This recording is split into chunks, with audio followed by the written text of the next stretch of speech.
Hey guys, আমি অনামিকা আর আজকে তোমাদের সামনে নিয়ে আসলাম আমার একটি স্ন্যাক্স বানানোর ভিডিও। তো এইটা আমি ফার্স্ট টাইম ট্রাই করছি, জানি না কেমন হবে, কিন্তু চলো ট্রাই করা যাক। তো প্রথমেই আমি দুটো ডিমকে সেদ্ধ করে নিলাম, তারপর কুকিজ দুটো নিয়ে গুঁড়ো করে নিলাম, আর তারপর সিদ্ধ করে রাখা ডিমের খোসাগুলোকে ছাড়িয়ে নিলাম। খোসা ছাড়ানো ডিমগুলোকে গ্রেটার করে নিলাম। তো ফাইনালি দেখতেই পাচ্ছ গ্রেট করা হয়ে গেল।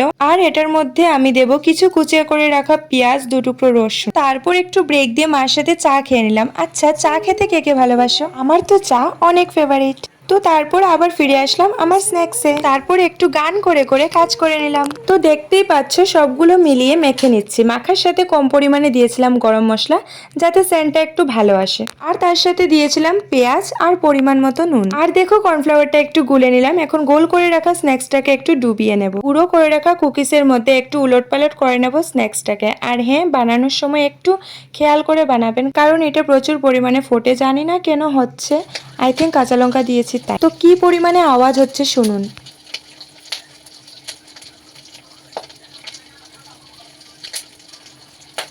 रुको जरा सबर करो।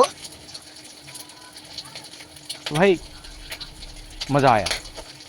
তো চলো, স্ন্যাক্সটা পুরো রেডি, কিন্তু একটু বেশি লাল হয়ে গেছে। তো খেতে অনেক টেস্টি হয়েছিল, আপনারাও বাড়িতে ট্রাই করে দেখতে পারেন। তো ভিডিওটা ভালো লাগলে অবশ্যই লাইক, কমেন্ট, শেয়ার এবং ছোট্ট একটি ফলো করে পাশে থাকবেন। আজকের মতো টাটা বাই, আবারও দেখা হবে নতুন কোনো ভিডিও নিয়ে। ভালো থাকবেন এবং সুস্থ থাকবেন।